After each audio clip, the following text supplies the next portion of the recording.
Bonsoir. Bon, je pense que les vacances se sont bien passées. Je vais commencer par vous dire ces quelques mots.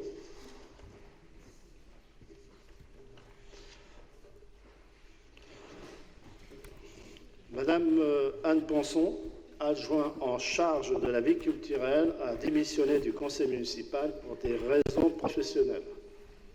Elle a obtenu une mutation dans le Loiret. Je tiens à la remercier pour le travail qu'elle a accompli.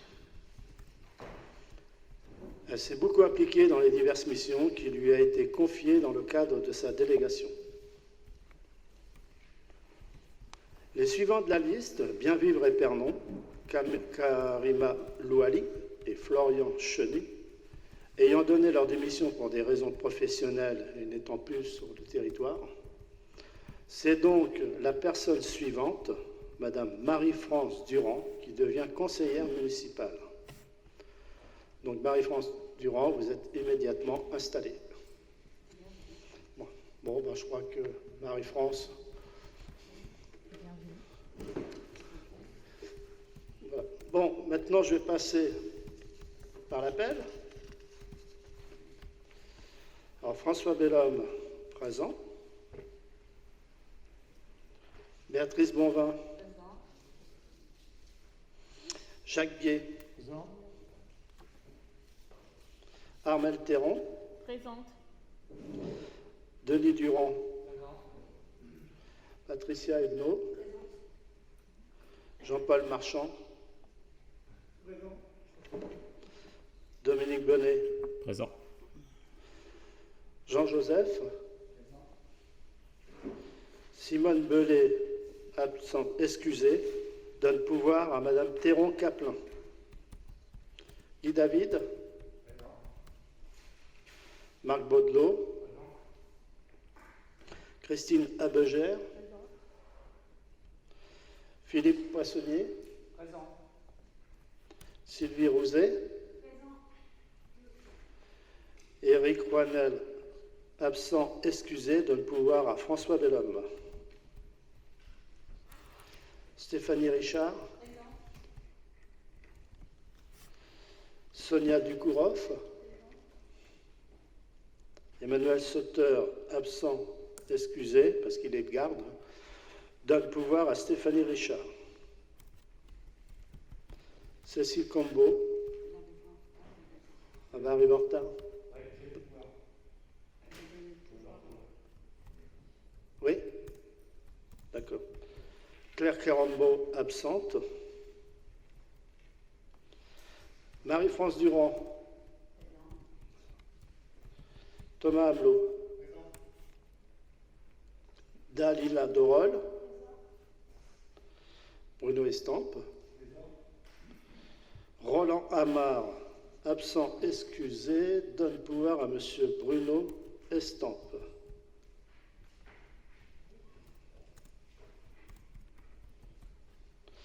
Isabelle Marchand. Hélène Charrier. Fabrice Pichard. Présent.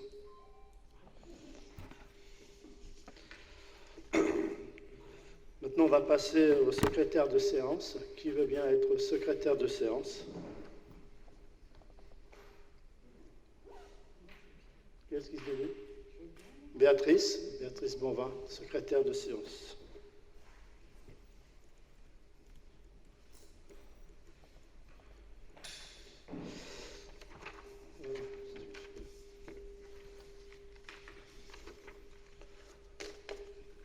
Maintenant, on va passer à l'ordre du jour. Approbation du procès-verbal de la séance du conseil municipal. Donc, ce que je voudrais vous préciser, c'est que j'ai eu... Monsieur Amar m'a envoyé un mail me demandant que sur le compte, dans le procès-verbal, il y a marqué absent.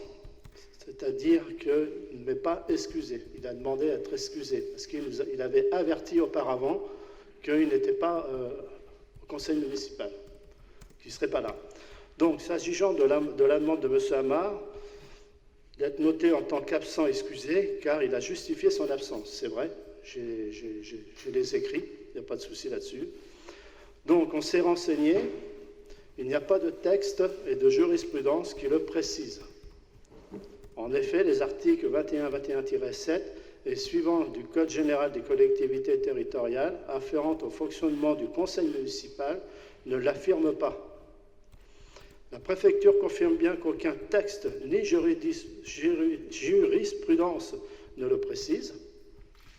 Le pôle communal de la préfecture nous a indiqué qu'il s'agit plutôt d'une organisation interne. Cette annotation d'absence excusée seulement pour ceux qui ont donné leur pouvoir n'entache en aucun cas la légalité d'une délibération et ou du procès-verbal tant que les présents sont bien notés. Toutefois, pour donner suite à la demande de M. Amar, nous distinguerons dès à présent les absents qui ont justifié leur absence de ceux qui ne l'ont pas fait. Le procès-verbal sera donc modifié en ce sens. Seront ainsi notés en tant qu'absents excusés M. Amar, M. Pichard, M. Estampe et Mme Marchand, qui avaient informé leur absence au conseil municipal du 12 juillet dernier. Donc, si vous en êtes d'accord, qui est pour cette notification? Je veux dire qui est contre, qui s'abstient, qui est contre? Madame Derol? Non, je recommence. Alors, qui est contre?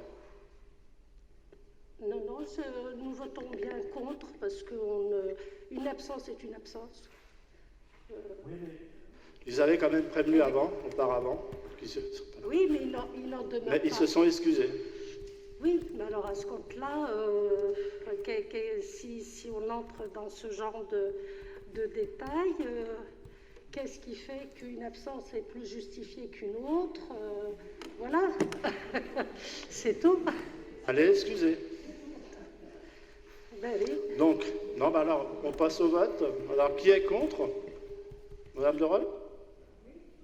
Madame Charrier? Qui s'abstient? Et qui est pour? Ok, merci. Donc maintenant, l'approbation du procès-verbal. S'il y a d'autres questions à ce procès-verbal? Non, je voulais juste ajouter qu'en fait, on revient à la situation qu'on a toujours eue pendant des années, sauf la dernière fois. Sauf la dernière fois. Voilà. Oui, non, mais Ok, merci. on est d'accord. Bon, il y a eu une erreur de commise, ça y est, c'est réparé. Voilà. Bon, on va passer maintenant au point 2, décision dans le cadre des délégations de pouvoir consenties au maire par le Conseil. Il a été signé un marché à bon de commande de fourniture de bureaux avec Lacoste d'Acti Bureau et École de Le Thor d'un montant de 40 000 € hors taxe. Maintenant, point 3, les affaires générales. Alors, on va passer à l'élection du nouvel adjoint au maire. Alors, vu l'article L2122-14 du Code général des collectivités territoriales, vu l'article L2122-7-2 du Code général des collectivités territoriales, vu l'article 2122-10 du Code général des collectivités territoriales, vu la libération numéro 2020-03 du 25 mai 2020 fixant le nombre d'adjoints au maire, vu la lettre de démission du 25 août 2021 de Mme Anne Ponson, 7e adjoint au maire, vu l'acceptation de la démission par Mme le préfet en date du 6 septembre 2021, vu l'arrêté municipal numéro 14-2020 du 5 juin 2020 portant délégation de fonctions et de signature de Mme Anne Ponson, vu la vacance d'un poste d'adjoint au maire, considérant qu'il n'y a lieu de convoquer le conseil municipal pour procéder à l'élection d'un nouvel adjoint au maire dans un délai de 15 jours à compter de l'acceptation de la démission par la préfecture. Considérant qu'en cas d'élection d'un seul adjoint, celui-ci est élu au scrutin secret et à la majorité absolue. Si après 2 tours de scrutin, aucun candidat n'a obtenu la majorité absolue, il est procédé à un 3e tour de scrutin et l'élection a lieu à la majorité relative. En cas d'égalité de suffrage, le plus âgé est déclaré élu. Considérant que l'adjoint à élire est choisi parmi les conseillers de même sexe que celui auquel il est appelé à succéder, considérant que le conseil municipal peut décider que le nouvel adjoint élu occupera dans l'ordre du tableau le même rang que l'élu qui occupait précédemment le poste devenu vacant. Dès lors, il est procédé à la désignation d'un secrétaire et de 2 accesseurs. Secrétaire, assesseur. Alors, qui veut être secrétaire? Personne? Il faut? Monsieur Estampe? Non, j'avais juste une question avant, pour être sûr qu'on soit bien dans les clous. Allez-y. À partir du moment où le vote de cet adjoint est lié à votre groupe et tout à fait, comment je dirais, indépendant du conseil en soi, légitimement lié à votre groupe, nous envisagions, nous, de ne pas prendre au vote, parce qu'on n'a pas, nous, à voter pour cette personne ou pas. Enfin, on estime ça. Si vous en êtes d'accord et qu'elle comprenne bien qu'elle n'y voit rien de compte, c'est juste de vos prérogatives de groupe. Oui, bon, c'est un bulletin secret, hein, quelque part. Bon, voilà. Oui, non, mais moi, nous, on n'est pas là pour voter contre. À la limite, on s'abstient, mais voilà, on ne prend pas part au vote parce qu'on vous laisse ce choix-là qui vous appartient légitimement, c'est tout. Hein. Entendu, ok. Bon, ok, mais moi, il me faut un secrétaire. Armel, excuse-moi, Armel. Donc, Armel Théran, secrétaire, et de 2 assesseurs. Qui veut y être? Patricia? Et Jean? Ok. Alors, maintenant, on va passer, après un appel à candidature, et procéder au déroulement du vote. Alors, sont candidates. Qui est candidat pour être adjointe? Madame Christine Beugère. Est-ce qu'il y en a d'autres? Non? Donc, Madame Christine Beugère, candidate pour être adjointe à la culture.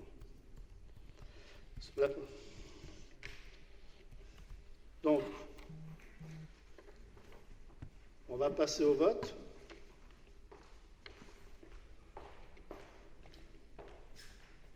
On va vous remettre...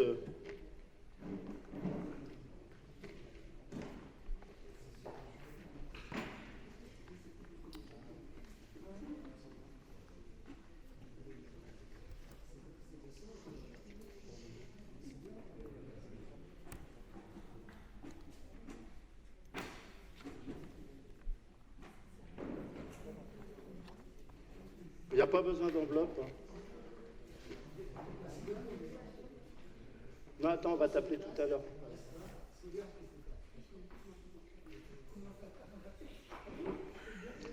Alors, ceux qui ont des pouvoirs, hein, ils en ont 2.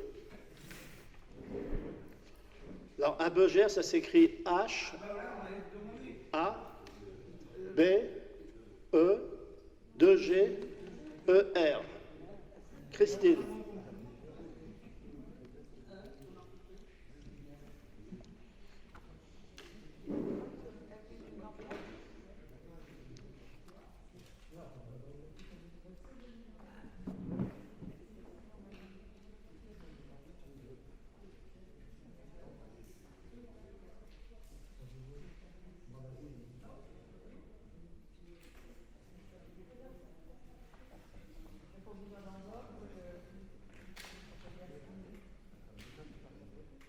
Mais pas besoin d'enveloppe, Yasmine.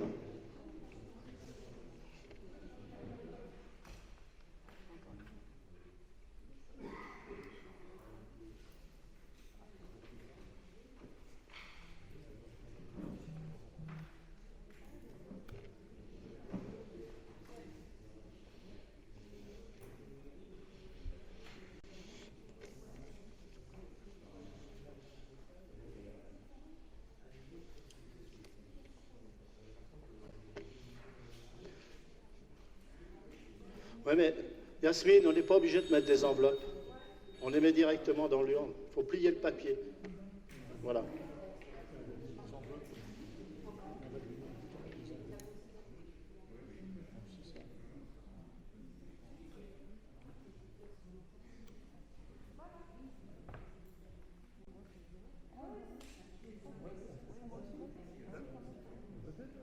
Eh ben, tu votes.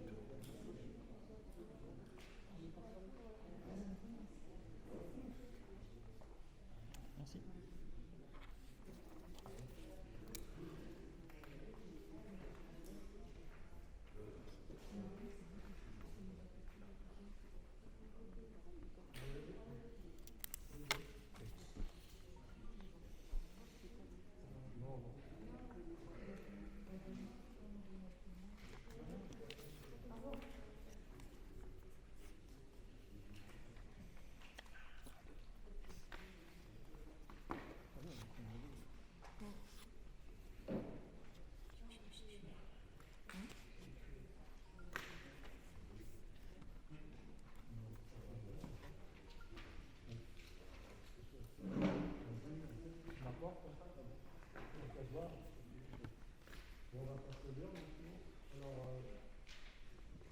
secrétaire Pasteur, ou Yassine,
Bon, je vais demander aux deux assesseurs de se mettre là à la table. La secrétaire.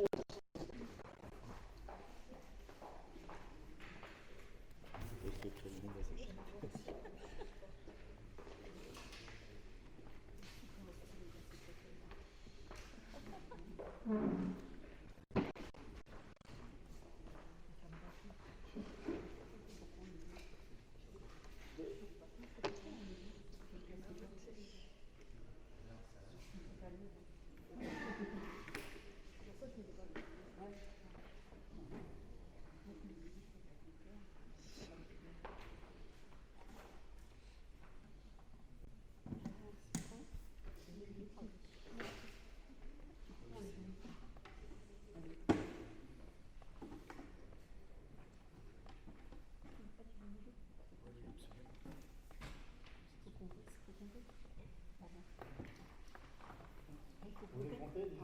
Bien sûr.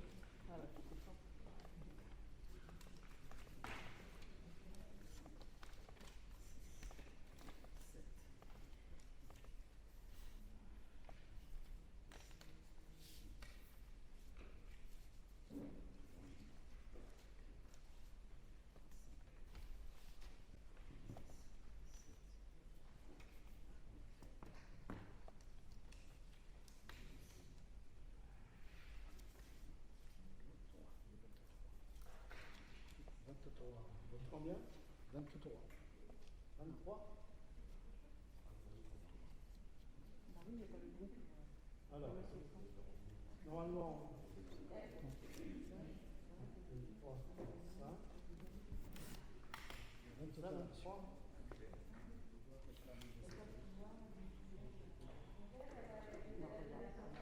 Vous laissez Cécile Cambo à la pauvreté. Vous la donnez pour moi? Ah bon, on est d'accord. C'est bon pour 23. On a trouvé un papier. C'est bon. 24. 24, non, pas 23. 24. 24? Ouais, pas 23, 24. J'ai recompté.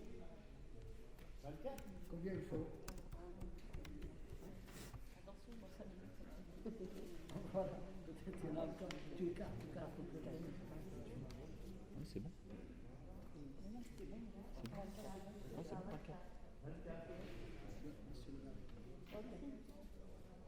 Ok, bah. Ok.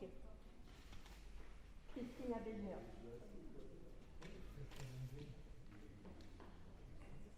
Madame Christine Abéger. Christine Abéger. Abéger Christine. Abéger Christine. Christine Abéger. Abégère Christine. Christine Abégère. Abégère Christine. Christine Abégère. Christine Abégère. Christine Abégère. Madame Christine Abégère. Christine Abégère. Christine Abégère. Christine Abégère. Christine Abégère.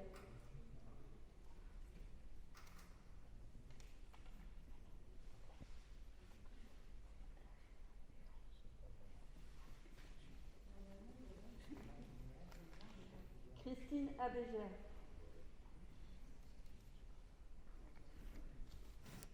Christine Abégère. Abégère. Christine Abégère. Christine Abégère. Abégère Christine. Christine Abégère. 24. 24. Donc, Nombre de votants, enveloppe trouvée dans l'urne, 24, hein, c'est ça. Nombre de suffrages déclarés nuls, 0. Il n'y en a pas. Nombre de suffrages blancs, il n'y en a pas. Reste pour le nombre de suffrages exprimés, 24. Alors, nombre de conseillers présents à l'appel n'ayant pas pris part au vote, 25. C'est ça. Hein? Oui, mais il n'y a pas de pouvoir. Si, 4. 4, parce qu'il y a M. Hamar. 4, c'est bien ça. Donc, majorité absolue, 24. Candidat, Madame Christine Abégère.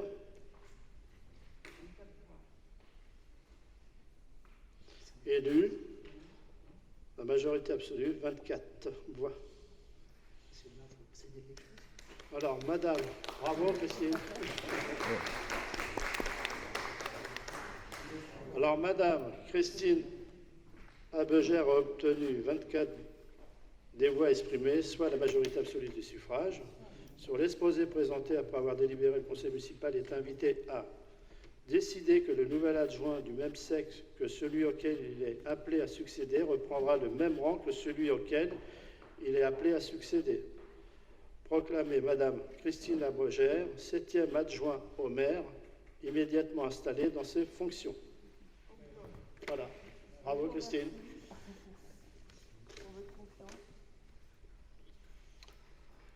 Bon, on passe au point 3.2, indemnité du fonction du nouvel adjoint. Bon, je ne lis pas le vu, hein, bien entendu. Considérant que l'élection du nouvel adjoint au 7e rang du tableau des adjoints, considérant qu'il appartient au conseil municipal de fixer dans les conditions prévues par la loi les indemnités de fonction versées aux maires et aux adjoints, étant entendu que les crédits nécessaires sont inscrits au budget communal, considérant que le nouvel adjoint prendra la responsabilité de la commission vie culturelle, sur l'exposé présenté, après en avoir délibéré, le conseil municipal est invité à dire que le nouvel adjoint percevra les mêmes indemnités que l'adjoint démissionnaire, dire que le montant mensuel de l'indemnité de fonction des adjoints reste au taux de 16,5% de l'indice brut terminal de l'échelle indiciaire de la fonction publique territoriale, comme l'adjoint démissionnaire, les indemnités attribuées aux autres élus rémunérés étant inchangées. Je pense qu'il faut passer au vote. Hein. Donc, qui est contre? Qui s'abstient? Et qui est pour? À la majorité. Merci. Alors, sachez aussi que Madame Christine Abégère était conseillère déléguée à la police municipale et au domaine public, c'est bien ça. Donc, il faut savoir qu'elle maintient ces deux statuts. On va faire un arrêté, et dans cet arrêté, on va faire un global. Voilà, je voulais vous le signaler. Maintenant, on va passer aux affaires financières. 4.1, autorisation générale et permanente de poursuite au comptable public, monsieur le rapporteur Jacques Guay. Considérant que l'autorisation générale et permanente de poursuite n'a pas pour conséquence de priver la collectivité de son pouvoir de surveillance en matière de poursuite, mais contribue à les rendre plus rapides et donc plus efficaces.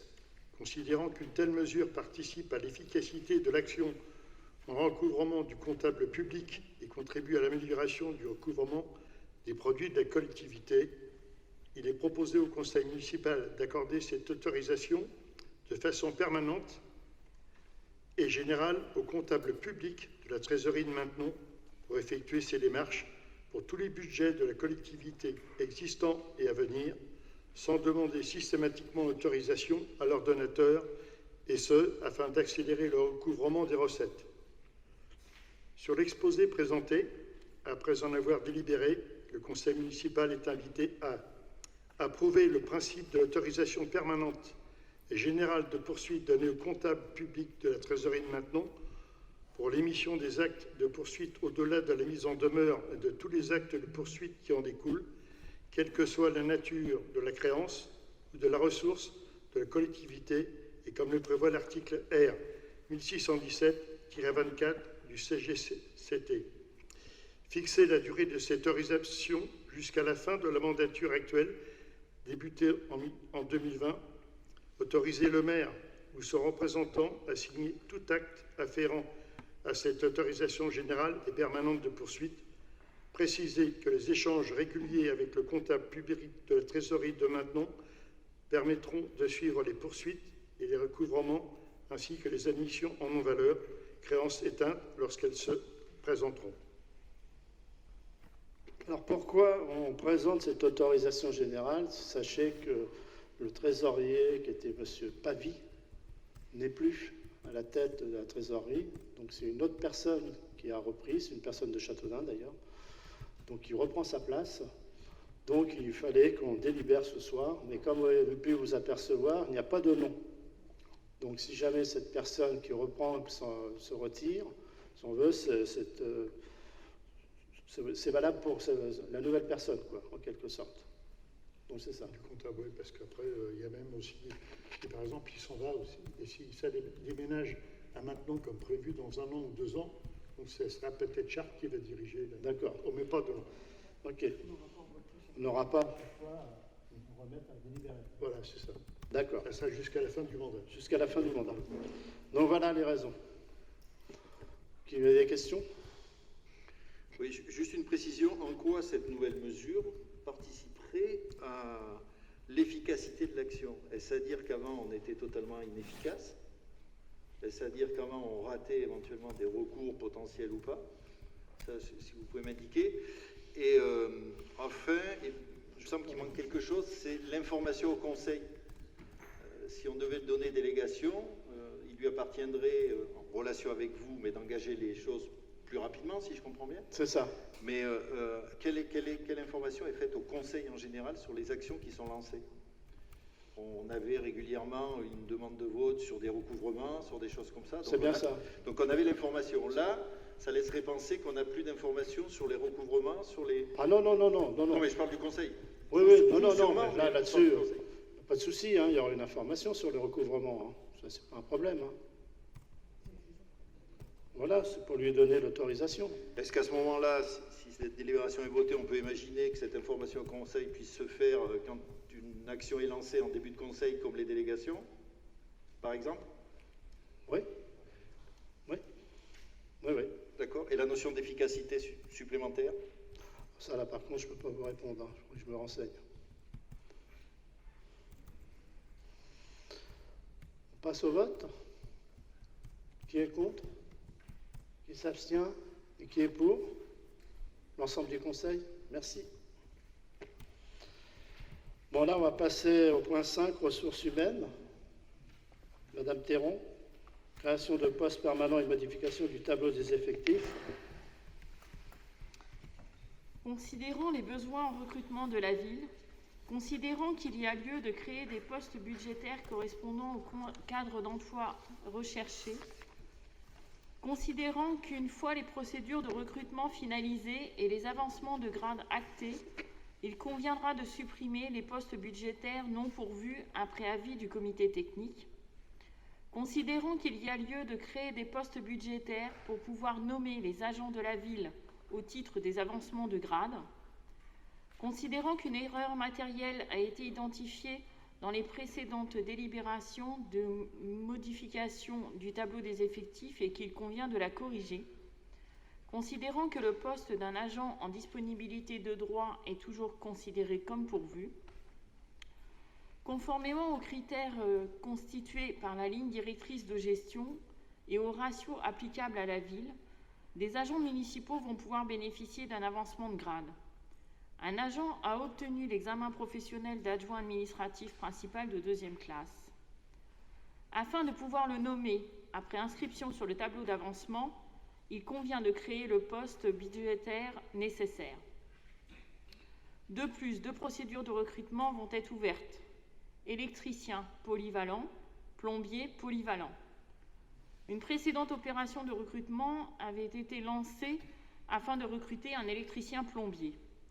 Le recrutement étant infructueux depuis plusieurs mois et compte tenu des mouvements de personnel, il a été décidé de revoir les profils de poste afin de recruter 2 agents techniques pour le secteur bâtiment.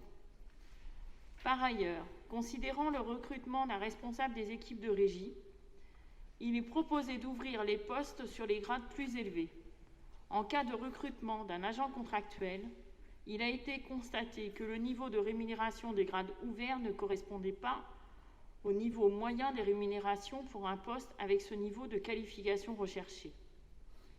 Avant de faire les réclamations de vacances d'emploi, la ville se doit d'avoir les postes budgétaires vacants au tableau des effectifs.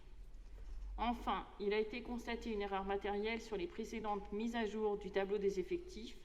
Parmi les effectifs, la ville a 2 agents sur les grades d'adjoint technique actuellement en disponibilité de droit.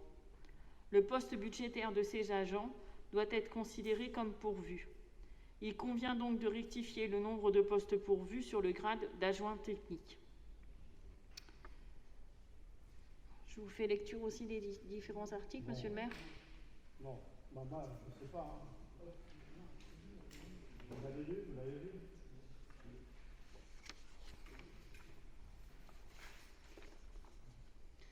Sur l'exposé présenté, après en avoir délibéré, le conseil municipal est invité à décider de créer les postes budgétaires nécessaires au recrutement et avancement de grade présentés ci-dessus, acter que les crédits budgétaires nécessaires sont inscrits au budget de la ville, chapitre 012. Voilà, Monsieur le maire. Avez-vous des questions à poser? Oui, juste, le précédent recrutement, c'était effectivement, comme indiqué, un agent, en tout cas un potentiel agent, électricité plomberie. Vous indiquez, compte tenu des mouvements du personnel, est-ce que vous pouvez nous indiquer un petit peu plus là-dessus, qui supposerait que vous ne créez pas un poste, mais que vous en créez 2 à ce niveau-là? Et ensuite, sauf erreur de ma part, il y avait un régisseur qui était parti au prairial et qui a été remplacé, me semble-t-il. En quoi il explique la création d'un poste de responsable des équipes de régie? Il me semblait que cela appartenait au régisseur. Merci. Alors, effectivement, il avait été proposé un poste électricien plombier parce qu'on avait un électricien plombier. Manifestement, c'est une denrée tellement rare qu'on est obligé de séparer les 2 possibilités. Donc, on se recherche plus un électricien polyvalent. Si en plus il a des possibilités en plomberie, tant mieux pour nous. Ou sinon, un électricien polyvalent et un plombier polyvalent. Quant au régisseur de régie, c'est plus un responsable des équipes justement pour le CTM.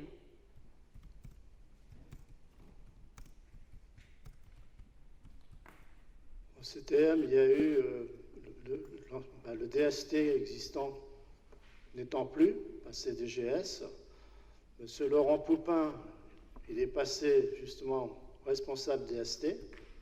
Suite à ça, M. Loire a repris la place de M. Poupin. Et là, on va créer un poste pour remplacer M. Loire. Voilà. J'ai fait une confusion avec le mot régie. Alors, j'en profite. Bon, là, on va passer au... Bon, j'en profite aussi pour vous dire qu'on a un nouveau agent au service financier qui a remplacé, je me permets de nommer les noms, je fais attention, mais Madame Mélanie O, qui est partie. Donc, on a trouvé une autre personne. Et on va créer aussi un service communication. Donc, on est à la recherche d'une personne pour créer ce service de communication qu'on n'a pas. Et je pense qu'il est important, la communication, parce que je trouve qu'en ce moment, on souffre un peu et j'aimerais mieux communiquer, quoi. Donc avoir un professionnel de la communication. Ceci étant, Monsieur le maire, je rappelle juste le débat qu'on avait eu au moment du BP, où on avait quand même indiqué que sur la ligne 012, c'était 500 000 euros, je crois, de mémoire d'augmentation. Donc on avait indiqué notre inquiétude sur cette ligne-là. Alors s'il y a du monde qui est parti, ces personnes sont remplacées, vous l'avez dit. Donc il y aura quand même des créations. Et là, c'était une création et on passe à 2 créations au-delà de la régie municipale. Mais voilà, donc l'inquiétude sur le 012, en tout cas, se confirme pour nous. Donc pour ce qui concerne cette délibération, au vu de cette inquiétude, on s'abstiendra. Bon, on va passer au vote. Qui est contre? Qui s'abstient? Et qui est pour? Alors, qui s'abstient? Monsieur Estampe, 4, hein, voilà, Monsieur Amar, Monsieur... Ah, Madame Marchand, et puis... Ok. Donc 4, et qui est pour? Pour, merci. Maintenant, on va passer à l'urbanisme, point 6.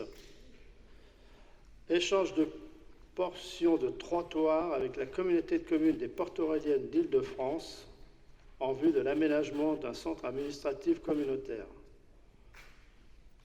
Donc, comme vous le savez, la communauté de communes a racheté l'ensemble du Carrefour Contact, là, qui se trouve pas loin d'ici, qui vont faire le siège. Donc, pour cela, il faut remettre les plans dans l'ordre, quoi. Donc, Madame Théron, je vous laisse la parole. Merci, Monsieur le maire. Considérant la nécessité d'une régularisation foncière autour du projet d'aménagement d'un ancien supermarché Carrefour en centre administratif intercommunal, consistant à céder 91 m² du domaine privé communal issu de la parcelle AK numéro 152 et 7 m² issus du domaine public communal de la rue de Savonnières et à acquérir en échange 6 m² issus de la parcelle AK numéro 160 appartenant à la communauté de communes des Porto-Aureliennes d'Île-de-France. Considérant l'estimation du pôle d'évaluation domaniale en date du 9 juin 2021 de l'emprise issue du domaine communal situé sur la parcelle numéro AK 152 et du domaine public pour une valeur vénale de 4 150 € hors taxe, considérant le plan de division du géomètre annexé à la présente délibération, juste en précision sur le plan qui a été fourni, donc la parcelle AK numéro 152, c'est toute la parcelle bleue qui est aussi le long du bâtiment, le petit fil aussi qui se poursuit tout le long du bâtiment. Et la parcelle, donc celle-ci fait 91 m². La parcelle AK numéro 160, c'est la petite parcelle qui fait tout l'angle complètement à droite, l'angle du bâtiment avec un tout petit bout. Voilà. Et ça suit aussi le fil de rue, concession. Considérant l'avis favorable de la commission d'urbanisme en date du 28 juillet 2021, sur l'exposé présenté, après en avoir délibéré, le conseil municipal est invité à approuver la cession à l'euro de 91 mètres carrés du domaine privé communal issu de la parcelle AK numéro 152 et de 7 mètres carrés issus du domaine public communal de la rue de Savonnières, ainsi que l'acquisition de 6 mètres carrés issus de la parcelle AK numéro 160. Il faut rajouter à la délibération, confie la rédaction de l'acte à intervenir à Maître Languedoc, notaire à Épernon, tous les frais étant pris à la charge de la communauté de communes, me semble-t-il, Monsieur le maire. Et charger Monsieur le maire ou son représentant de prendre tout acte et de signer tout document nécessaire à la bonne exécution de la présente délibération.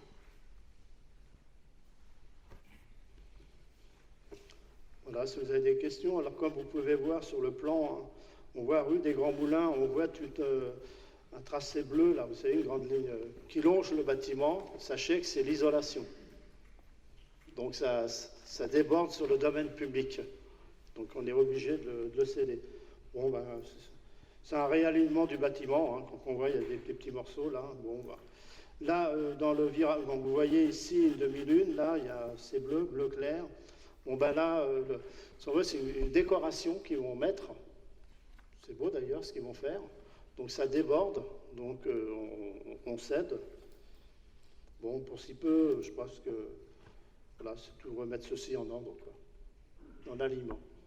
Bon, je crois que M. Pichard, vous y étiez à l'urbanisme. Hein. Voilà, donc c'est pour le futur siège de la communauté de communes. Voilà. Si vous voulez passer au vote, on passe au vote, si vous êtes d'accord. Donc, madame, vous êtes d'accord, madame? Ok. Donc, qui est contre? Qui s'abstient? Qui est pour? L'ensemble du conseil? Merci. Bon, maintenant, on va passer aux questions diverses. Je vais vous... madame Dorol, elle est partie? Elle revient? D'accord.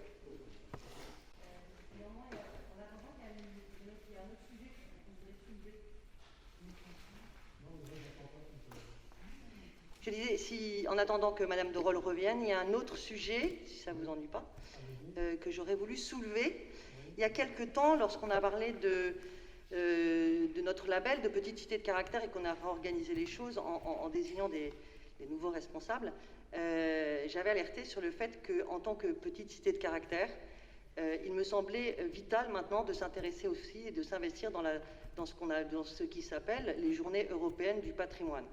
Ces Journées européennes du patrimoine ont lieu ce week-end et malheureusement, en ce qui concerne Épernon, je n'ai rien vu.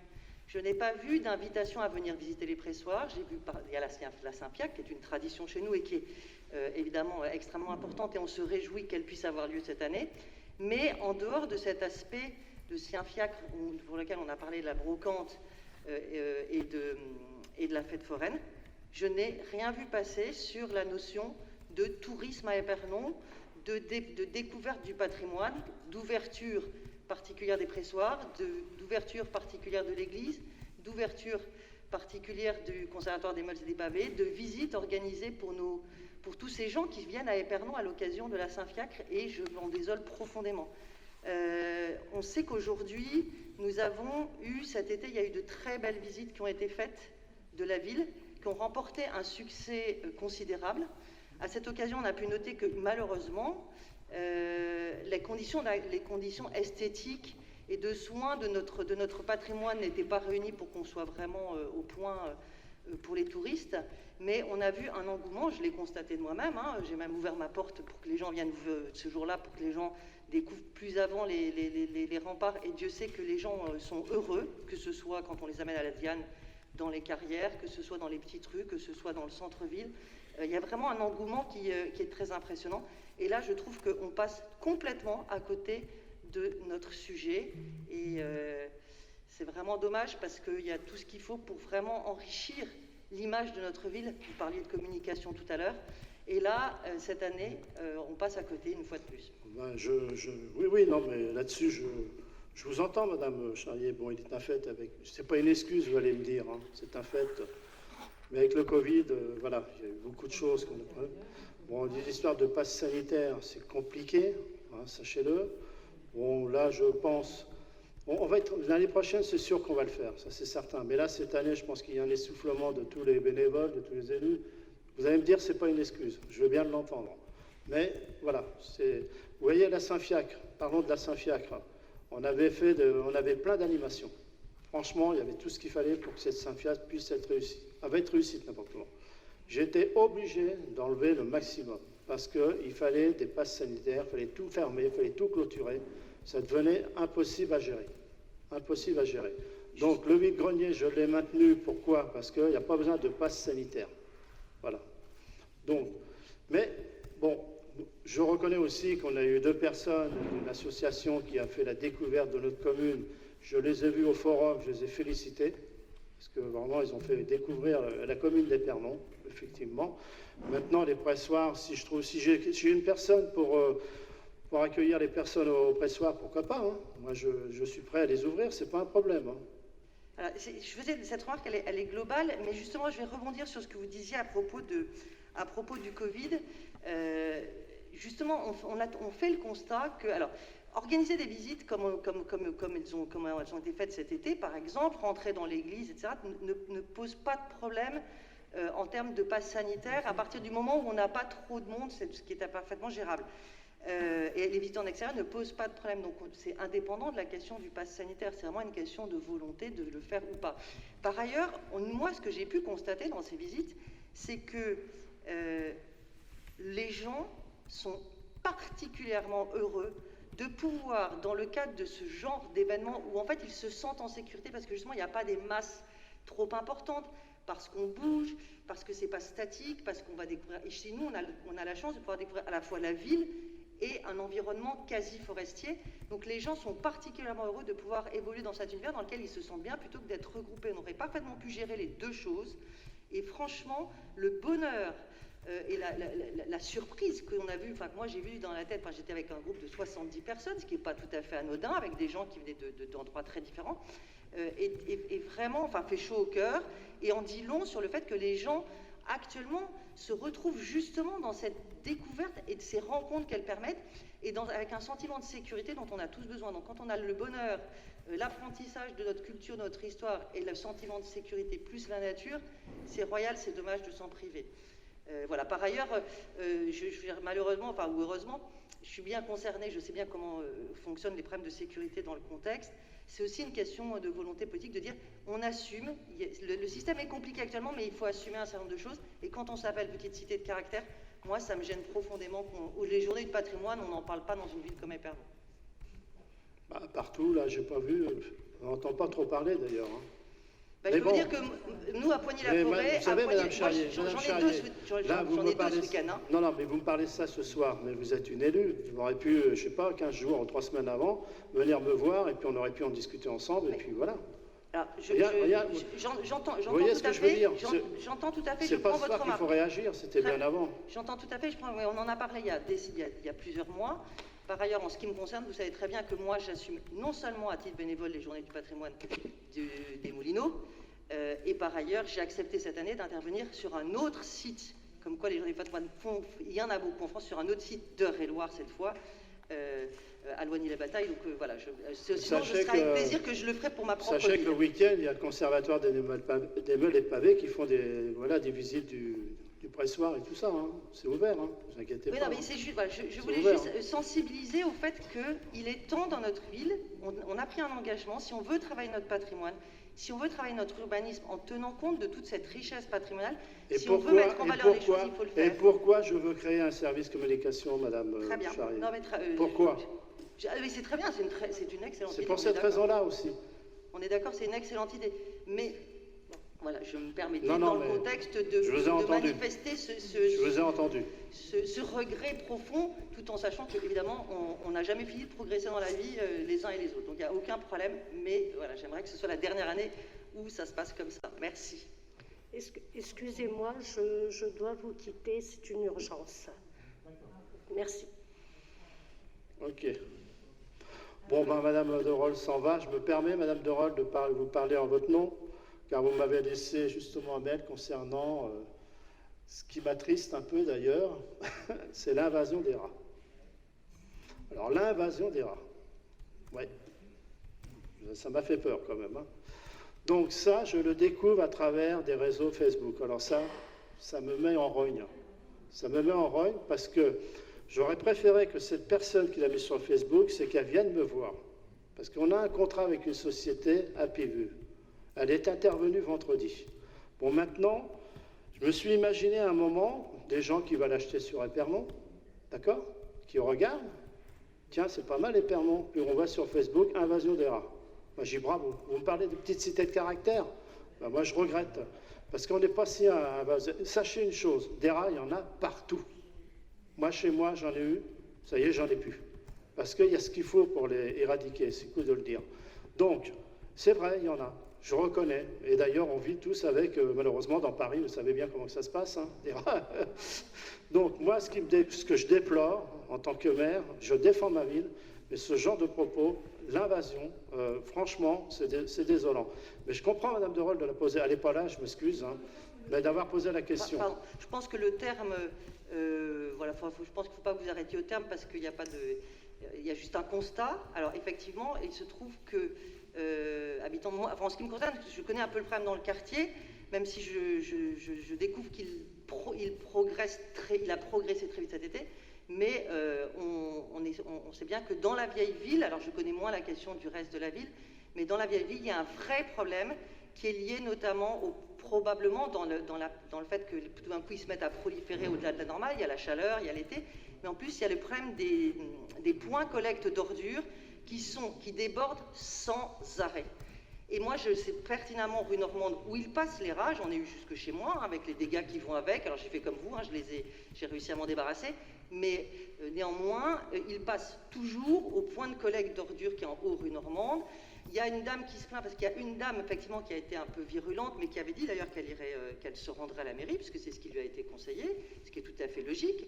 Mais il y a d'autres gens, en fait, qui sont concernés, parce que c'est toujours pareil, quand il y en a un qui parle, tout le monde se met à parler. Il y en a une, par exemple, qui hier est venue me dire, dis donc, est-ce que vous voulez ma facture? Parce qu'elle avait fait intervenir quelqu'un dans son jardin et sa maison, tellement elle en avait. C'est ce que j'ai fait. Maintenant, c'est un problème qu'il faut regarder globalement et j'ai bien vu effectivement M. Delannoy a répondu à mes questions aussi sur le fait que ça allait se mettre en place et que visiblement la campagne a démarré, tant mieux. Mais au-delà de la dératisation d'un instant T, il faut se poser les questions, qu'est-ce qui stimule? Et dans la vieille ville, je connais moins le reste, mais dans la vieille ville, je peux vous assurer que c'est le problème des regroupements d'ordures qui sont débordants.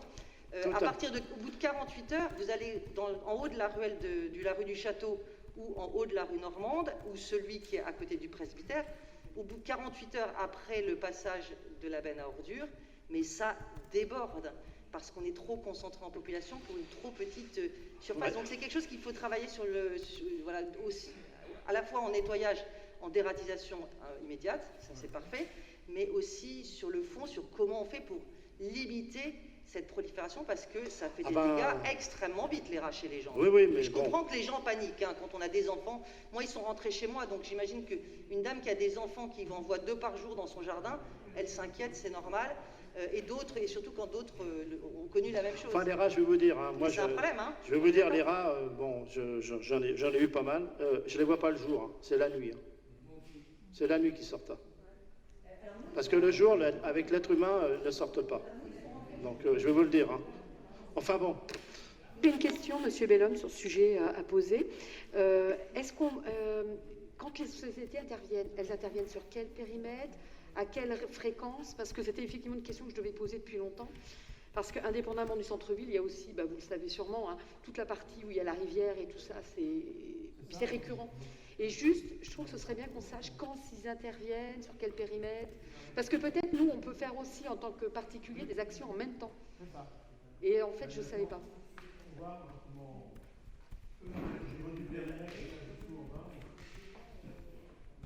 Si vous pouvez répondre. Alors, en ce qui concerne la dératisation, il y a 2 volets. Le bord des rivières, c'est géré par les 3 rivières, par du piégeage. On évite l'empoisonnement à base de bromadiolone au bord des cours d'eau parce qu'on ne maîtrise pas. En revanche, tout ce qui est rat d'égout, hein, le rat gris, tout le périmètre de la ville est concerné, notamment par les réseaux d'eau usée. Donc on cible des attaques, des interventions de dératisation comme on a eu là en centre-ville, mais d'une manière générale, toute la ville est traitée de manière régulière. Alors le poison utilisé est très efficace, mais sous 15 jours à 3 semaines. C'est un coagulant puissant. Le rat est un animal très intelligent qui envoie des testeurs, et quand les testeurs vont bien au bout de 24 ou 48 heures, toute la famille y va et mange. C'est un appât qui est très appétant, donc il faut en mettre beaucoup. On a l'impression qu'on en a une colonie, mais ils en mangent énormément. Et c'est efficace en général au bout de 15 jours, 3 semaines. Donc le mot que vous pouvez passer, c'est que si vous mettez ce genre de poison chez vous, alors déjà faites attention aux autres animaux, parce que c'est appétant aussi pour les chiens ou les chats. Et c'est surtout que, en général, vous pouvez être sûr de l'efficacité quand les appâts ne partent plus. Là, c'est que la cohorte, en général, est éradiquée. Mais quand vous les mettez, vous pouvez mettre des appâts pendant 3 ou 4 jours, vous arrêtez, vous attendez une dizaine de jours, et là, vous en remettez. Si ça repart, pour recommencer. Mais surtout pas en mettre pendant 15 jours, parce qu'ils vont tout emmener jusqu'à temps qu'ils font du stock. Hein. Ils les emmènent dans les galeries. Mais alors du coup, quelle est la régularité des interventions, au moins sur le périmètre de la ville? De mémoire, on a une campagne d'affichage, c'est la société Avipure. C'est une grande affiche jaune avec un logo et des petits points qui tournent autour du nom Avipure. Les campagnes de dératisation sont annoncées une fois par trimestre, il me semble. Et au coup par coup. Quand il y a des signalements comme ça, on intervient tout de suite avec la société. En fait, on revient à une question de communication, parce que l'échange qu'on vient d'avoir là et les explications qu'on a là, si les habitants les ont en amont, on évite les problèmes, parce que les gens, savent que la ville agit, à quel moment elle agit, quelles procédures suivre en cas de problème, et par ailleurs, quelle responsabilité aussi chacun d'entre eux a à prendre pour que chacun d'entre nous faisions aussi notre part de travail. C'est vrai, en fait, c'est un problème de communication. Ce serait bien de vraiment informer je ne cesse sur de les dire. panneaux, informer sur les panneaux lumineux dans la ville, par exemple. Comme ça, on apaise les gens et ils savent comment agir. Je peux pas répondre. Et donc, pour la partie rivière, si je comprends bien, c'est le syndicat des Trois-Rivières. C'est le syndicat des Trois-Rivières. Ok, merci. C'est bien ça. C'est vrai que vous avez raison, monsieur le maire. Effectivement, s'il y a des choses qui sont faites, c'est tout à fait anormal que ça ne soit pas su. On peut effectivement reprocher à des personnes peut-être d'être excessives parce qu'elles sont énervées, parce que.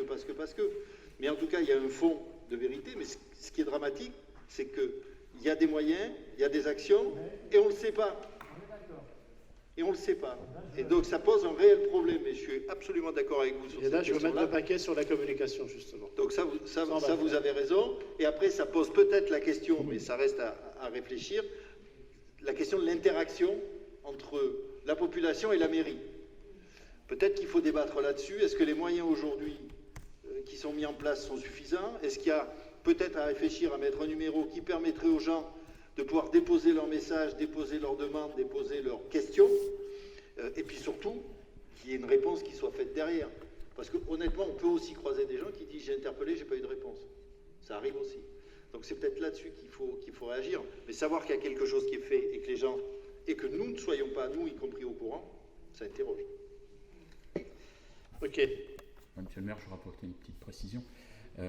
J'espère que vous l'avez tous, il y a une application qui a été mise en place qui s'appelle Eperdon tout simplement, que vous pouvez télécharger sur votre smartphone et qui est pas mal utilisée. Et beaucoup d'habitants l'utilisent pour nous alerter, nous faire des signalements sur divers problèmes.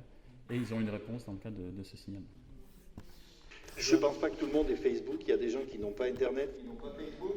Et donc, la communication, à mon sens, c'est une communication générale et pas uniquement que pour ceux qui ont les réseaux sociaux. Monsieur l'adjoint à la communication. Je vous remercie, monsieur Stamp. Il y a également les panneaux lumineux qui sont en centre-ville. Il y a beaucoup d'informations qui sont déployées également. Vous essayez d'expliquer que vous faites bien, alors que monsieur le maire a dit qu'il fallait quelque part réfléchir à faire mieux. C'est ça la différence entre vous et nous, monsieur Bonnet. Je ne rentre pas dans ce débat, monsieur Stamp. On n'y arrivera pas.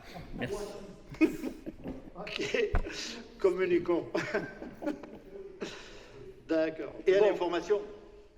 Alors, maintenant... Et à l'information. Je vais vous parler aussi... oui, alors je me suis permis, j'avoue franchement, je me suis permis, mais ce soir, je voudrais vous associer justement, parce que je considère, lorsque j'ai proposé, que vous étiez tous d'accord. Et ce soir, je vais vous demander votre avis, mais je suis sûr que vous êtes tous d'accord.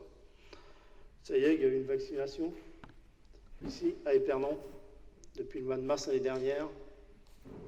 Il y a eu énormément de bénévoles. J'avoue franchement, ça a été quelque chose de formidable. La communauté de communes de Porte-Aurelienne a eu un sens, parce que tous les maires, toutes les personnes du territoire ont vraiment œuvré. Donc, lorsque le président m'avait demandé, François, parce qu'on se tutoie bien entendu, on va faire un petit pot à la dernière vaccination, et c'est là que je lui ai dit, écoute, Stéphane, on va toucher qu'une partie des gens, une partie des gens. Donc, je me suis permis, et moi ce soir, je considère, je vous pose la question, mais je suis sûr que j'ai dit comme ça, on va faire un geste, on va offrir un spectacle à tous ces bénévoles. Il y en a plus de 400. Je pense que Épernon a été mis en valeur sur tout le territoire, mais il faut penser aussi aux petites communes qui ont participé et tout ça. Je voudrais dire qu'ici à Épernon, on sait accueillir, voilà, on sait, je dis comme ça, on va offrir. Donc j'ai demandé à ma responsable des prairiales si elle pouvait me trouver un spectacle, pas trop onéreux, les virtuoses, ça sera. Donc ça va se passer vendredi. Donc, je vous demande votre avis, si vous en êtes d'accord, mais au moment de mon discours vendredi, je dirais que c'est le conseil municipal qui offre le spectacle. Je ne dirais pas que c'est le maire, c'est vous. Voilà. Je considère que vous êtes tous, alors je sais que la plupart, vous avez fait partie de cette vaccination. Donc, la communauté de communes a été très touchée, parce que Épernon, on fait ce geste. Parce que sachez que la ville d'Épernon a vraiment été mise en valeur. Moi, ça m'a un petit peu, par rapport aux autres communes, ça y est, on va passer... Non, je ne suis pas comme ça, moi. On est communautaire, on a un esprit, on est partenaire, et tout le monde a apprécié. Donc, je considère que c'est le conseil municipal qui offre le spectacle vendredi soir. Voilà ce que je voulais vous dire. Maintenant, on va passer à la rue Drouet. Excusez-moi quand je suis comme ça, parce que... Alors, c'est un grand feuilleton, mais j'espère que ça va se terminer. Alors, moi, ce que je vais demander un peu aussi à M. Delannoy, parce que techniquement, il en connaît plus que moi. Hein. Donc, si on peut expliquer, Thierry, parce que là, on va faire un arrêté de péril ordinaire, parce que là, on va accélérer, parce que ça ne peut plus continuer. Donc, on va vous expliquer comment on a procédé, parce qu'on a un avocat qui est dessus. Oui, alors je ne suis pas plus spécialiste que les juristes. On a surtout travaillé avec notre avocat. La procédure de péril imminent a été corrigée en janvier 2020 de mémoire par une ordonnance et permet aujourd'hui, même quand toutes les mesures conservatoires n'ont pas été mises en œuvre, de passer en péril ordinaire. En fait, ce qui intéresse le juge, c'est d'être sûr qu'il n'y ait pas de risque d'éboulement et d'effondrement sur la partie publique. Donc aujourd'hui, c'est un petit peu le cas. Donc on est en train de rédiger l'arrêté de péril ordinaire pour mettre en demeure le pétitionnaire, en l'occurrence M. Canzari, d'effectuer les travaux conformément au rapport d'expertise, au rapport de l'étude géotechnique et à la réunion multipartie, nous étions 17 autour du trou, pour faire suite à l'état de catastrophe naturelle. Donc en gros, la procédure aujourd'hui, ça a bougé, hein, du fait qu'on ait prévenu M. Canzari, on ne le prend pas à brûle-pourpoint, on travaille ensemble sur le sujet. Bon, maintenant, on va lui produire l'arrêté de péril ordinaire, qui lui signifie de faire les travaux sous 30 jours. Si sous 30 jours, c'est pas fait, il a 30 jours, en gros, il bénéficie de 60 jours pour agir, avec une mise en demeure. Si au bout des 60 jours il n'est pas intervenu, on se substitue à lui, on fait les travaux et c'est le trésorier payeur qui est chargé du recouvrement en compte tiers. Dans le cadre de cette affaire-là, il ne s'agit pas des deniers personnels de M. Canzari, c'est une histoire d'assurance avec le fonds de reversement pour les catastrophes naturelles. Donc à l'issue du premier mail qu'on a adressé à M. Canzari, les assureurs se sont... pardonnez-moi l'expression, réveillés et nous ont redemandé de leur reproduire les pièces qu'on leur avait déjà produites par 2 fois et il semblerait que la machine soit lancée de l'autre côté, mais on ne lâche quand même pas la procédure et on continue à faire avancer le train pour qu'on aboutisse tout simplement et que cette rue Drouet puisse enfin être ouverte. Donc il faut savoir que dans la procédure qu'on initie, il se peut que ça finisse au tribunal et il se peut aussi que le juge considère qu'une démolition est plus intéressante qu'une consolidation. Voilà.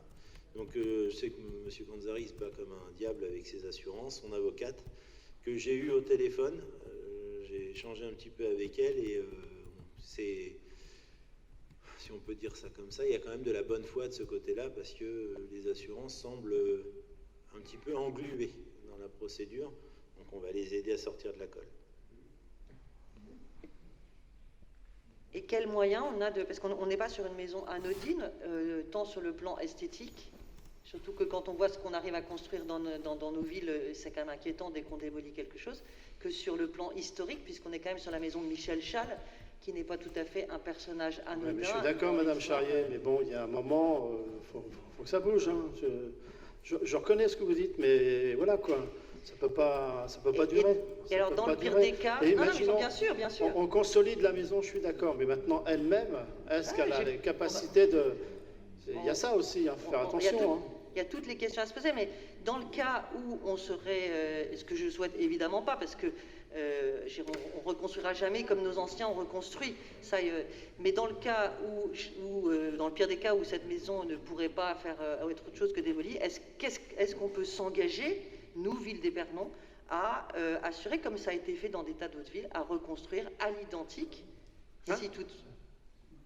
C'est quelque chose qui se fait très bien. C'est pas nous, ça appartient à M. Canzari, c'est du privé, madame. Est-ce que nous, villes, on peut imaginer de travailler, même moralement, dire si jamais cette maison doit disparaître, nous avons un devoir moral de refaire ce bâtiment tel qu'il aurait été, comme ça se fait dans un certain nombre d'endroits. Bon, vous savez, bon, moi maintenant ce soir, M. Canzari n'est pas là et je tiens à m'en excuser parce qu'on prononce son nom ce soir et je tiens à m'en excuser déjà. Hein, parce que bon, il faut faire attention. Mais il a eu un promoteur qui est venu, qui lui a proposé, qui a voulu acheter, qui a voulu refaire. Il n'a pas voulu. On fait quoi? Non, il faut avancer. La rue Drouet est en train de bloquer le centre-ville. On est en train. La priorité, c'est d'ouvrir. Qu'il va y avancer, ça c'est une évidence. Mais on est dans une rue qui, sur le plan architectural à Épernon, a un sens particulier.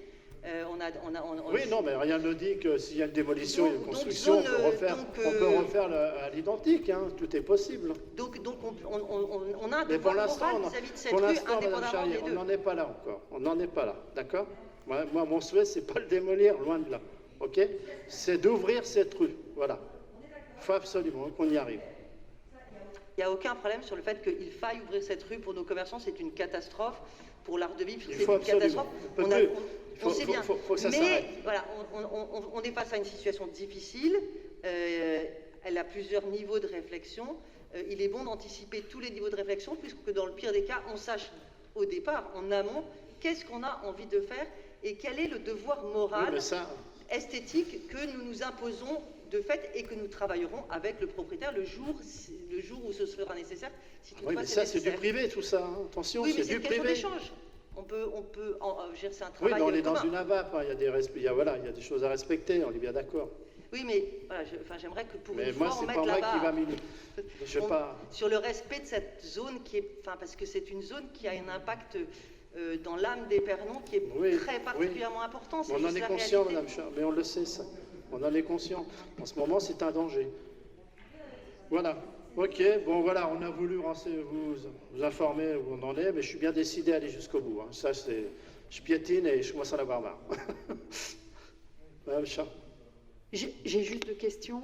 La première, c'est de savoir où on en était sur la maison à Pont-de-Bois, sur les travaux, voilà. Et la deuxième question, par rapport au verger, vous nous aviez parlé qu'il y avait un projet d'enquête publique. Je voulais savoir juste où ça en était, parce que ça devait être pour la rentrée.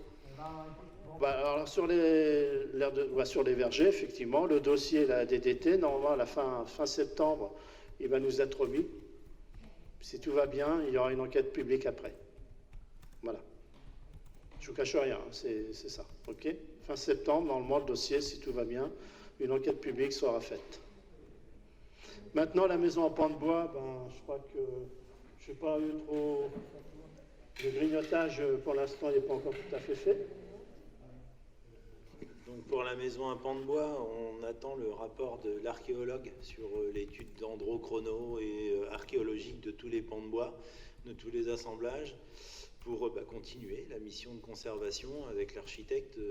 Donc moi j'ai demandé une offre de maîtrise d'œuvre, bien sûr, à l'architecte du patrimoine qui a suivi les premiers travaux. Mais pour ça, pour avoir une offre pertinente, il attend l'étude de l'archéologue qui a un petit peu de retard. Il nous l'avait promis pour début septembre, on devrait l'avoir pour la fin du mois.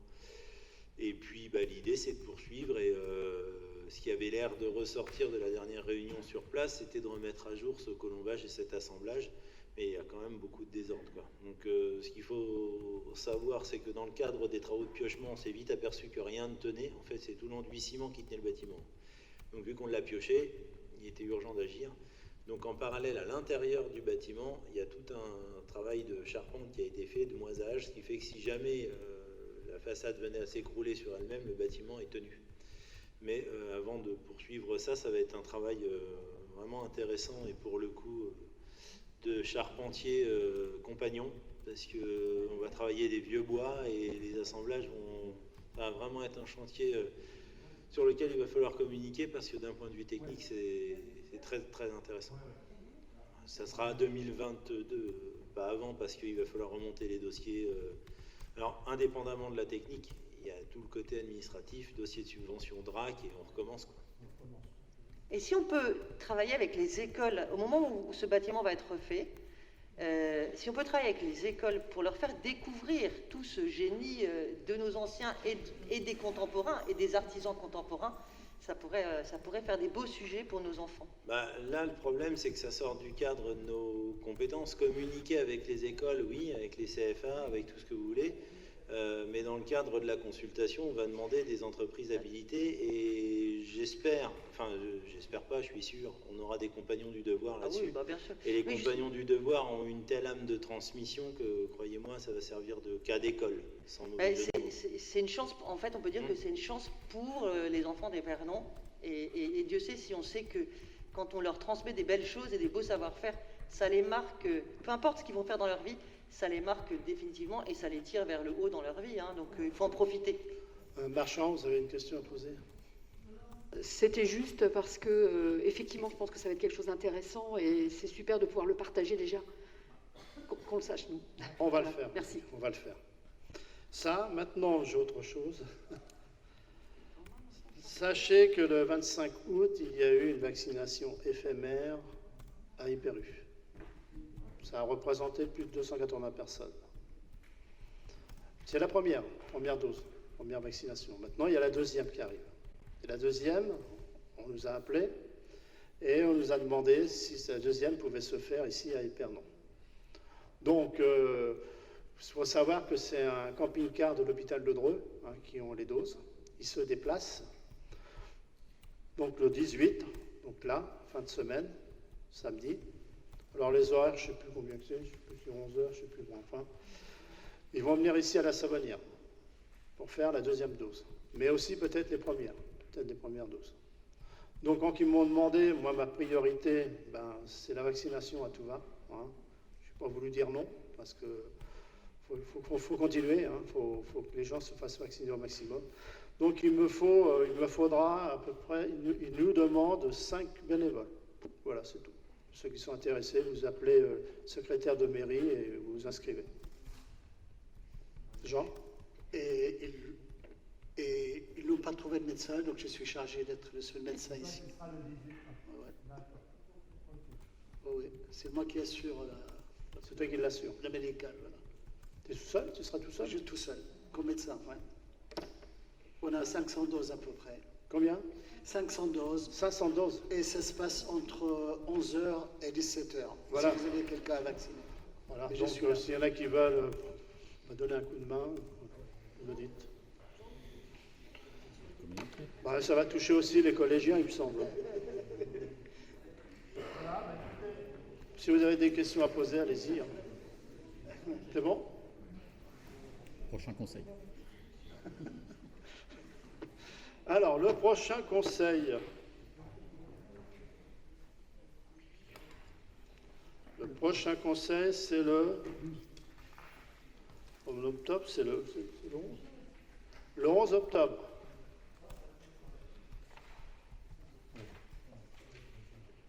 « 11 octobre. Bon, bah écoutez, il est 21h50. Je vous souhaite une bonne soirée.